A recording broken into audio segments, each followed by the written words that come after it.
It was a splendid morning on the island of Sodor.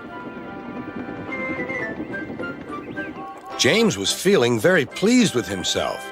His red paint gleamed in the sunshine as he sped along the line.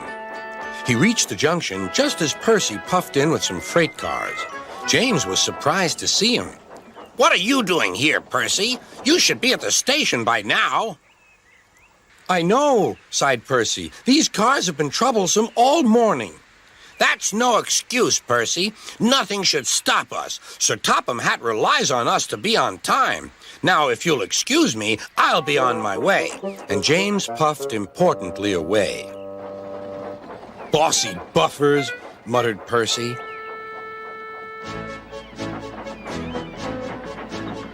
James arrived at the harbor. It was market day. The harbor yard was filled with the sweet smell of fruit from faraway lands. The fruit was delivered in big ships. James watched as strawberries, oranges, melons, and bananas were carefully loaded onto his cars. Then he set off for the station on the main line.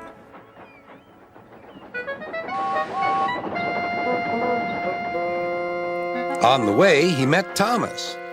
Really reliable. That's me, panted James. Pity the same can't be said for Percy. Goodbye.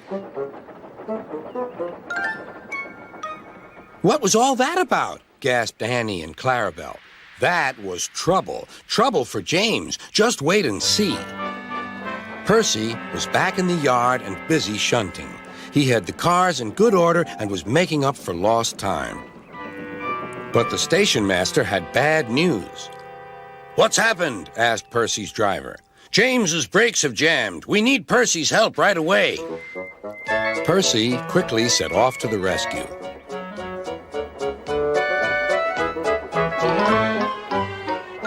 James was stuck on the line and looking glum.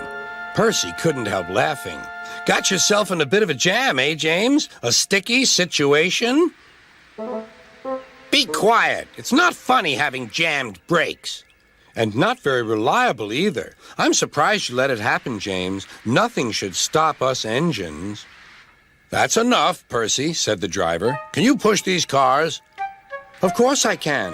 There's no time to lose. James has done too much of that already. James angrily hissed steam as Percy was coupled to the cars. Off we go, said Percy. I'll have to go fast to get there in time. Those big engines are so unreliable.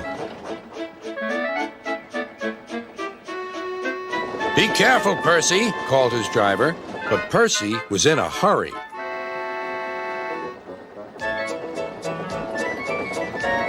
He didn't see that the switch had failed and that he had been diverted into a siding. Look out, Percy, shouted his driver and applied the brakes, but it was too late.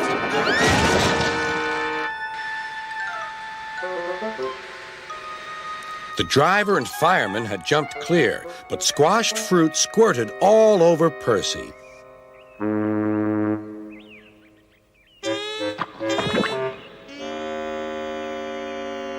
Sir Topham Hatt arrived. Percy, you are not to blame for the switch failure, but I do not run a jam factory. Yes, sir. No, sir. And Percy squelched sadly away. That night, the shed was silent. James and Percy felt very sorry for themselves. At last, Thomas spoke. You know, he said to no engine in particular, there's more than one way to get jammed. We all learned that today. Still, there was silence. What's more, we also learned that sometimes when engines help each other out of a jam, things can still go wrong. So, said a voice, so that means we learned a lot today, and therefore... Then came a chorus. We're really useful engines after all.